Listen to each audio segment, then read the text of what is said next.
ఒక చిన్న గ్రామంలో పాఠశాల దగ్గర ఒక పెద్ద మర్రి చెట్టు ఉండేది. ఆ చెట్టుపై ఎన్నో పక్షులు జీవించేవి.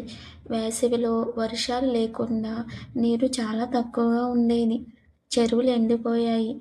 పక్షులు దాహంతో అటూ ఇటూ తిరుగుతున్నాయి. గ్రామంలోని పిల్లలు అది చూసి చాలా బాధపడ్డారు. అప్పుడు మీనా అనే చిన్న అమ్మాయి అంది, పక్షుల కోసం మనం నీరు పెట్టలేమా అంది.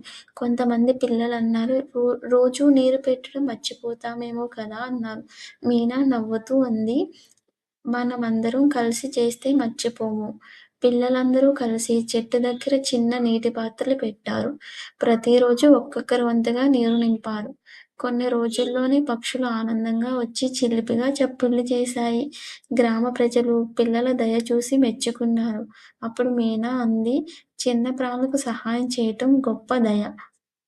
ఈ కథ ద్వారా మనకు తెలిసిన బోధన ఏమిటంటే, దయ, బాధ్యత ఉంటే ప్రపంచం మరింత అందంగా మారుతుంది.